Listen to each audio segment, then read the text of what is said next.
لا نبي بعده.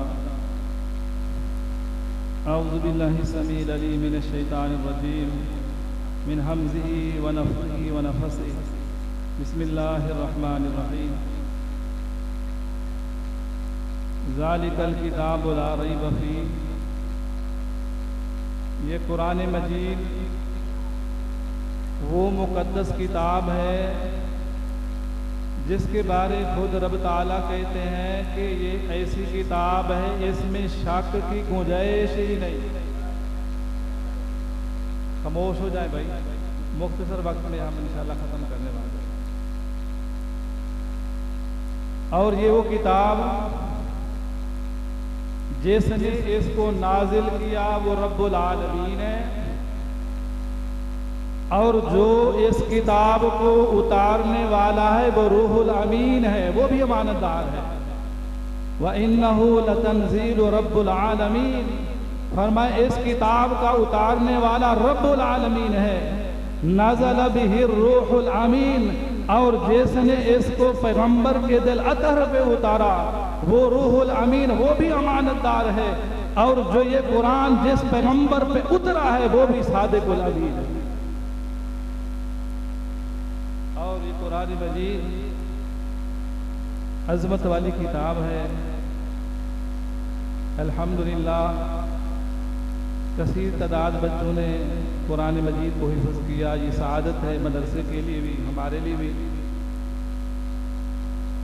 اور جو اس ادارے کے منتظم ہے، محتمم ہے، چودھری قیصر محمود صاحب، چودھری فیصل چوہان صاحب، چودھری عاصم صاحب، یہ ان کا خلوص ہے، دین سے محبت ہے.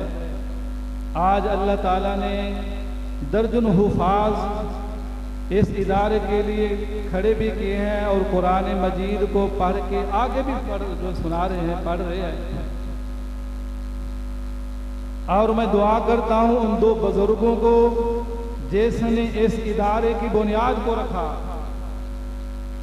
محترم جناب حاجی بشیر صاحب اور حاجی غلام حیدر صاحب. وہ جہاں لیتے ہیں اللہ ان کی قبر کو منور فرمائے، اللہ تعالیٰ ان کے درجات کو بلند فرمائے کہ انہوں نے دین کی خدمت کے لیے بہت کچھ کیا ہے. آج وہ اپنی آرام گاہ میں ہیں، انشاءاللہ قیامت کے دن تک ان کو یہ ثواب ملتا رہے گا. دونوں حضرات کی بہت ساری محبت سی مجھ سے. حاجی بشیر صاحب مجھ سے کہتے تھے کہ قاری صاحب آپ صبح شام پڑھاتے ہیں، کیا ہمیں بھی کچھ ملے گا؟ میں کہتا ہوں بھی اللہ کا قرآن ہے، ایک حرف پڑھنے سے 10 نیکیاں ملتی ہیں، اور بچے پڑھ رہے ہیں، یہ سارا ثواب آپ کو مل رہا ہے. پھر حاجی غلام حیدر صاحب جتنی زندگی وہ رہے ہیں انہوں نے اف تک نہیں کہا، محبت سے پیش آئے اور اپنے بچوں کی طرح بچہ سمجھا. اللہ تعالیٰ کا خاص کرم ہے آج یہ ہمارا مرکز پروان چڑھ گیا.